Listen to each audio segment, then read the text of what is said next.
Bismillahirrahmanirrahim. Assalamualaikum warahmatullahi wabarakatuh. Selamat pagi, siang, sore. Perkenalkan, kami dari LS Team aka Langsung Saja, yang terdiri dari saya Nur Fitriani, ada Raffi Nur Fadli, ada Doi Anja, ada Elgi Sundari, Sakib Abdan, Razan Megasatria, dan juga Firdan Umar. Pada kesempatan kali ini, kami akan mempresentasikan sebuah solusi teknologi untuk meningkatkan pengalaman pengguna di website SMKAA. Nah, solusi ini itu kita menggunakan model AI, yaitu clustering pada website SMKA ini. Oke, apa itu clustering dan mengapa kami memilihnya? Kita akan mulai dengan pertanyaan mendasar tentang apa itu clustering. Clustering adalah sebuah teknik unsupervised learning dalam AI yang berfungsi untuk mengelompokkan data tanpa label. Caranya adalah dengan mencari pola tersembunyi dan mengelompokkan data yang memiliki kemiripan. Kami memilih clustering untuk rekomendasi artikel, di mana di website SMKAA kami menggunakan K-means clustering untuk secara otomatis mengidentifikasi artikel dengan tema atau topik yang serupa. Sebagai contoh penerapan artikel dengan topik yang mirip, seperti sejarah dan budaya, akan dikelompokkan bersama. Keunggulannya, teknik ini tidak memerlukan pelabelan manual, yang mana hal ini memberikan efisiensi yang sangat tinggi, terutama untuk mengelola data artikel yang sangat besar.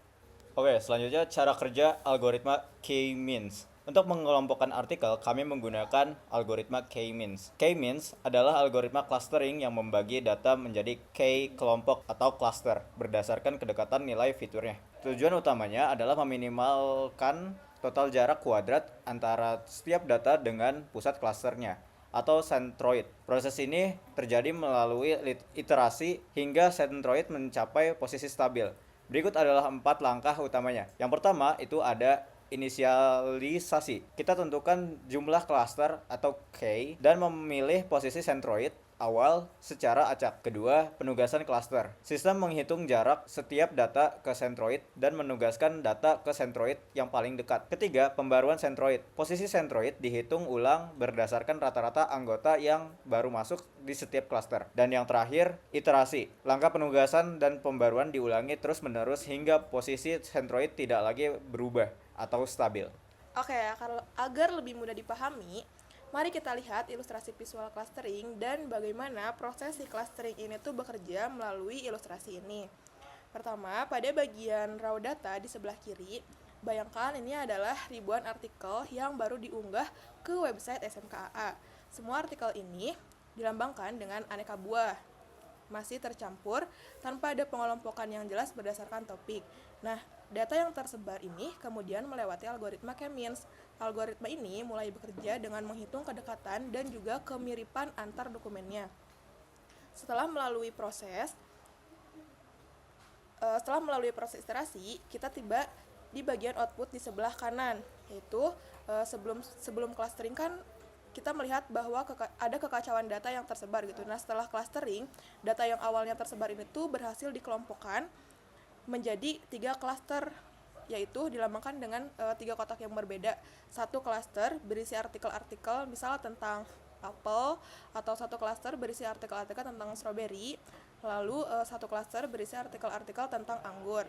Nah, dalam konteks website SMKA ini, setiap clustering ini mewakili satu kelompok artikel dengan topik yang serupa. Jadi, jika pengguna membaca artikel yang masuk ke cluster, misal sejarah konferensi Asia Afrika, si sistem ini tuh merekomendasikan dan menawarkan artikel-artikel lain dari cluster yang sama, jadi memastikan relevansi yang tinggi. Nah, si ilustrasi ini menunjukkan secara jelas bahwa prinsip utama dari K-means ini tuh yaitu memisahkan data yang berbeda dan menyatukan data yang mirip. Tahap selanjutnya adalah proses eksperimen atau pengembangan model di website SMKA. Pada langkah ini kami membaginya menjadi 4 langkah utama. Yang pertama itu pengumpulan data. Di tahap ini kami mengekstraksi data dari artikel SMKA termasuk judul, isi, dan juga kategori langsung dari database. Selanjutnya ada pre-processing dan juga TF-IDF, yang mana teks-teks artikel dibersihkan dari noise seperti contoh tanda baca, stop word, dan juga angka. Setelah itu teks diubah menjadi vektor numerik menggunakan teknik seperti TF-IDF agar dapat diproses oleh algoritma. Selanjutnya pelatihan models K-means yang mana model dilatih dengan menentukan jumlah cluster atau key tertentu, misalnya key sama dengan 50 untuk mengelompokkan artikel yang serupa. Yang terakhir itu ada hasil akhir eksperimen. Setelah pelatihan, setiap artikel akan memiliki cluster ID, yang mana ini berarti semua artikel yang berada dalam satu cluster yang sama dipastikan memiliki topik yang serupa.